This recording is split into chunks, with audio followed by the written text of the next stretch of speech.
Welcome back.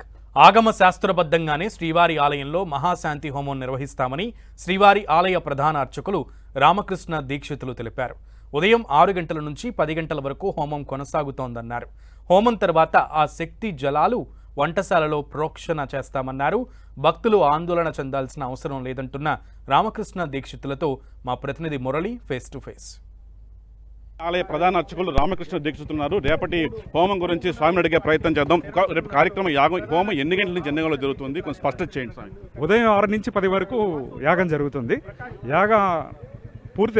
హోమం పూర్తయిన తర్వాత ఈ హోమంలో శక్తితో నింపినటువంటి కుంభజలాలు ఈ ఆలయంలోని వంటశాలల్లో అంతా కూడా ప్రోక్షణ చేయబడుతుంది.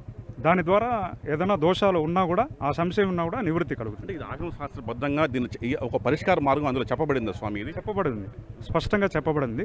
శాంతి హోమ ప్రక్రియ అని వైఖాన సాగంలో చెప్పబడింది. హోమగుండాలు ఆలయంలో నిత్య యాగశాలలోనే ఎప్పుడు నిత్య హోమం జరుగుతుంది. రోజు ఉదయం సాయంత్రం నిత్య హోమం జరుగుతుంది. అందులో ఉన్నటువంటి సభ్యం అంటే అది ప్రధానము. తర్వాత పౌండ్రీకాగ్ని అనేది ప్రాయశ్చిత్తం కోసం ఉపయోగించే హోమగుండం. అలాగే వాస్తు శుద్ధి కొరకు వాస్తు హోమం అనేది ప్రత్యేకంగా అది రూపకల్పన చేసి అందులో కూడా వాస్తు హోమం చేసి ఈ వాస్తు అగ్నిని కూడా పర్యగ్నీకరణ అని ఈ పోర్టులు అన్ని చోట్ల కూడా ఇది చేయబడుతుంది. చివరిగా చెప్పండి సార్, మొత్తం కోట్లాది మంది భక్తులకు ఆలయ ప్రధాన అర్చకులుగా ఏం చెప్పబోతున్నారు? అందులో కూడా కలవరం ఉంది. ఇట్లాంటి ఒక యాగం ద్వారా అంటే పరిహారం లభిస్తుందంటారా? తప్పకుండా. స్వామివారు కలవు వెంకట నాయక అని పురాణాలు ఘోషిస్తున్నాయి. కాబట్టి స్వామివారు ఎప్పుడు భక్తుల పక్షపాతే. ఈ హోమాలన్నీ కూడా స్పష్టంగా వైఖాన సాగమంలో పేర్కొనబడి ఉంది.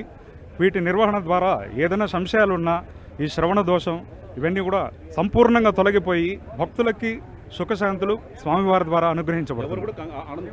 ఎవరు కూడా అనుమానపడాల్సిన పని లేదు. ఎప్పుడు కూడా స్వామి సంపూర్ణంగా భక్తులను అనుగ్రహిస్తారు. ఆలయ ప్రధాన అర్చకులు రామకృష్ణ దీక్షలు చెప్తున్నది చాలా స్పష్టంగా చెప్తున్నారు. రేపు జరగబోతున్న ఈ హోమం గురించి ఆయన పూర్తి స్థాయిలో విశదీకరిస్తున్నారు. మూడు హోమగుండాలతో ఈ యాగం రేపు ఉదయం 6 గంటల నుంచి 10 గంటల వరకు కొనసాగుతుంది.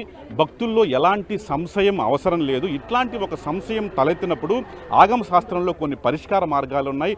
అందులో ఉత్తమమైనదే మహాశాంతి యాగం. ఈ నేపథ్యంలో అటువంటి ఒక మార్గాన్ని తాము ఎంచుకున్నామని, ఇటువంటి ఒక యాగం ద్వారా ఆలయ శుద్ధి, ఆలయ సంప్రోక్షణతో మొత్తం ఆలయ శుద్ధి జరుగుతుందని కూడా చాలా స్పష్టంగా చెప్తున్నారు.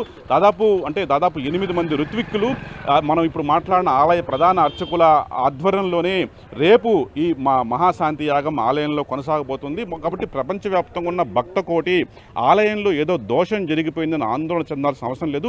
ఎట్లాంటి సంశయానికి ఆస్కారం లేకుండా ఈవేళ ఆలయ శుద్ధి కార్యక్రమం నిర్వహించబోతున్నాం. దీని తర్వాత అత్యంత శుద్ధంగా ఆలయం సంప్రోక్షణ పూర్తవుతుందని చెప్పి భక్తులు ఎలాంటి కంగారు ఆందోళన పడాల్సిన అవసరం లేదని కూడా ఆలయ ప్రధాన అర్చకులు రామకృష్ణ చెప్తున్న పరిస్థితి ఇక్కడ కనిపిస్తోంది.